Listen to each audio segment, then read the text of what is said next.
Assalamualaikum warahmatullahi wabarakatuh. Perkenalkan, nama saya Hafidz Muharram Maulana Mubarok. Kami dari kelompok 4 akan mempresentasikan dengan tema bahasa Indonesia di era penjajahan Belanda. Menggambarkan bagaimana bahasa Indonesia digunakan sebagai alat perlawanan dan komunikasi para pejuang. Yo sé que te va a gustar, tú te pones de espalda, que tu papi se quiere vaciar, y que esto se fue mundial. A mí hay que bailarme todos los días, tú no me puedes quitar. Yo sé que te va a gustar, tú te pones de espalda, que tu papi se quiere vaciar. Yo te doy lo que tú quieras.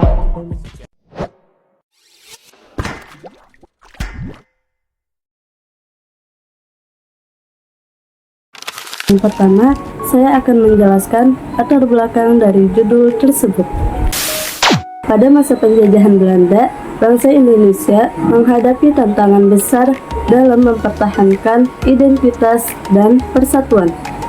Salah satu senjata terpenting yang digunakan bukanlah senjata fisik, melainkan bahasa. Bahasa Indonesia hadir sebagai alat perjuangan, komunikasi sekaligus simbol persatuan bangsa dalam melawan penjajahan. Baik, saya akan melanjutkan slide yang kedua, yaitu tentang pendahuluan. Nah, Indonesia adalah bangsa yang sangat beragam dengan ratusan bahasa daerah.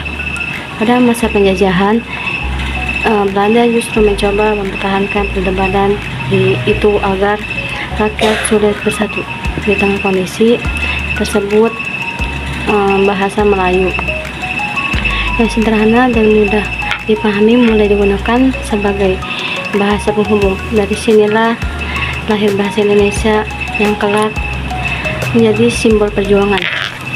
Baik, izin melanjutkan peran bahasa Indonesia di dalam alat komunikasi pejuang.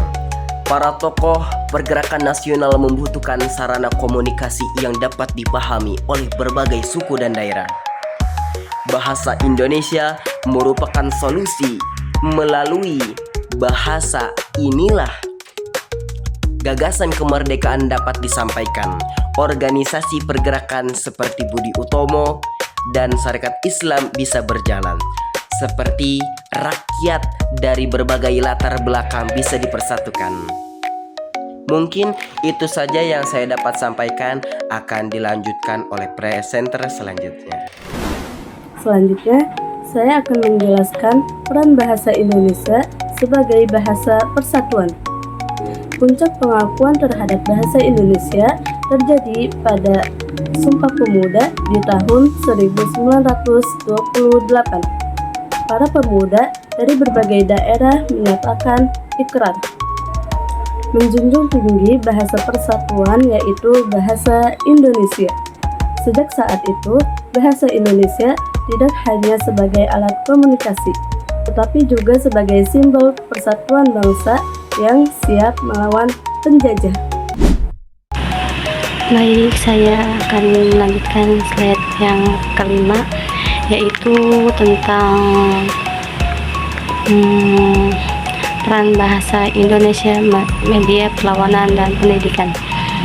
Jadi bahasa Indonesia juga menjadi senjata ideologis melalui tulisan, surat kabar, dan majalah perjuangan.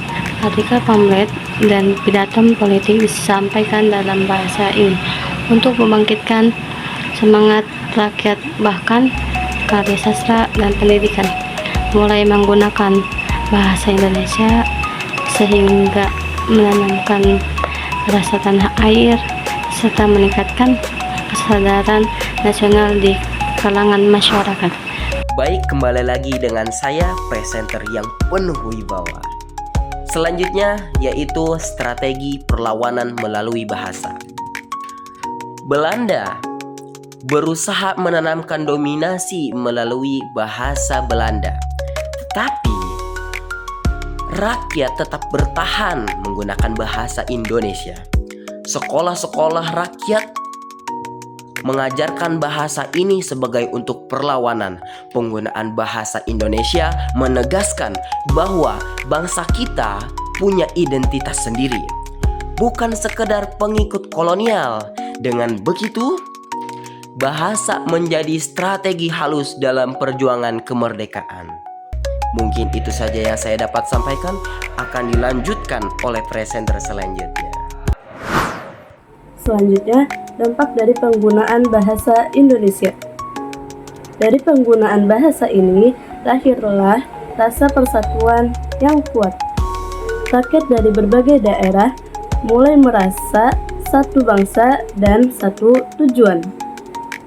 Kesadaran nasional semakin menguat hingga pada akhirnya membawa Indonesia pada proklamasi 1945. Bahasa Indonesia pun diakui secara resmi sebagai bahasa negara, menegaskan posisinya sebagai warisan perjuangan yang tak ternilai. Kesimpulannya adalah bahasa Indonesia bukan hanya alat komunikasi, tetapi juga senjata ideologis melawan penjajahan Belanda.